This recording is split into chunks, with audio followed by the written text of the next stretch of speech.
Assalomu alaykum, mani YouTube kanalimni aziz kuzatuvchilari. Kanalimizga xush kelibsiz. Bugun men sizlarga mana shu ekranda ko'rsatilgan ko'ylakni andazada modellashtirib, matoga qo'yib bichishni ko'rsatib beraman. Undan oldin esa sahifamga obuna bo'lishni unutmang. Oldinda juda ham ko'p yangiliklar sizni kutadi. Hozir andazamiz old taraf bilan ishlab olamiz. Birinchi vitichkani yopib olamiz. Mana bu vitichkani. Ko'krak vitichkasini bel vitichkasiga ochib boramiz.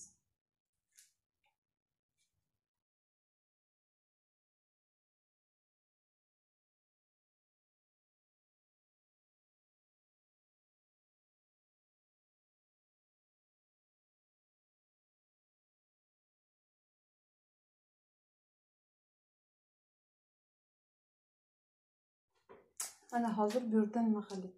Ko'krak vitichkani bel vitichkaga ochib oldim. Andazamiz belgacha xolos. Mana bu yerdan oldi fasoni uchun ozgina o'yib oldim.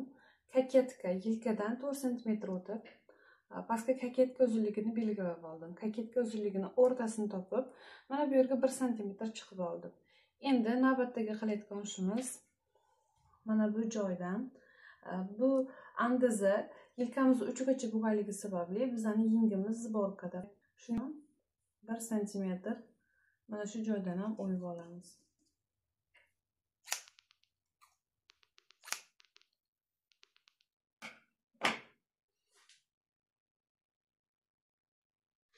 Endi navbat orqa qismini modellashtirishga.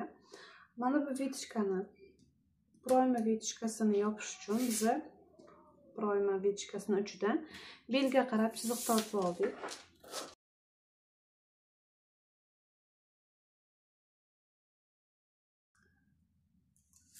Mana buni esa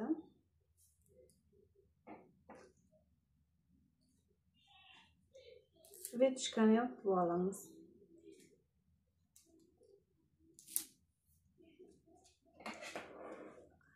Qolgan qismlarni qirqib tashlaymiz. Bo'yin aylanasini oldi tarafidan 2 cm kengaytirgandek, orqa tarafini ham 2 cm kengaytiramiz.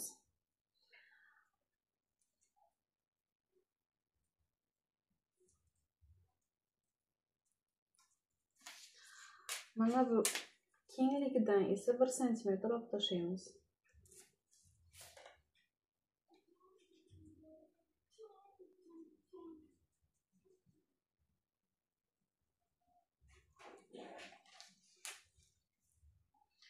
Mana o'lchab ko'rganimizda 19 ga to'g'ri kelyapti. 19 da 2 ga aylantirsak 38.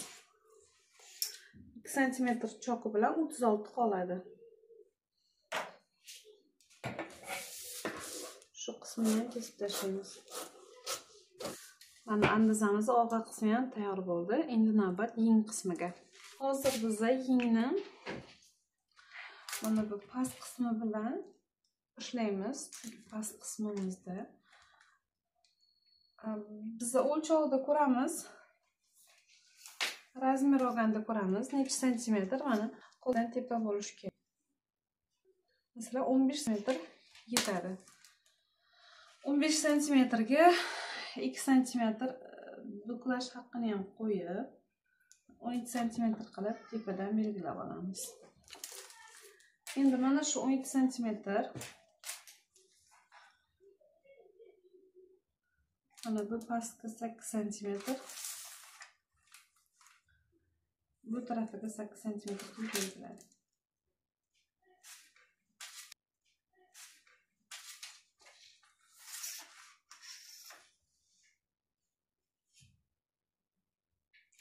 Endi mana bu vitichkani bir choqli yengimizdagi tirsak vitichkamizni pastga olib boramiz.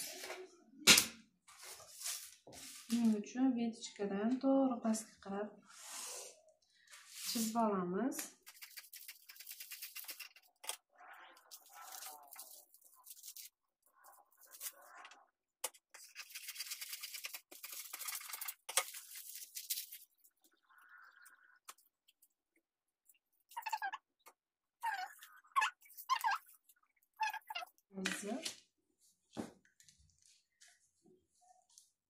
shakl berib chizib olamiz. Mana bu ko'ylagimiz, yengimizni old tarafi, bu esa orqa taraf.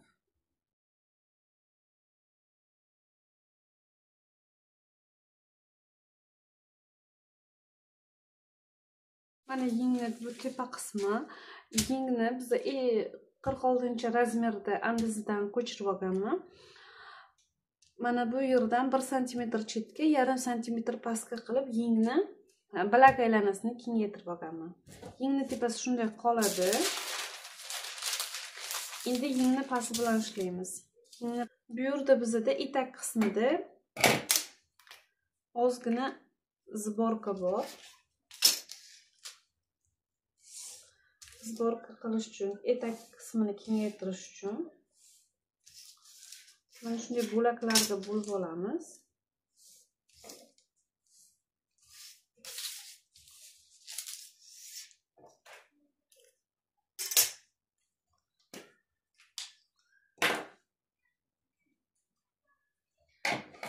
Bo'laklarga bo'lganimizdan keyin mana shu oxiriga yetib bormasdan 0,1-0,2 sm tashlab qirqib chiqamiz.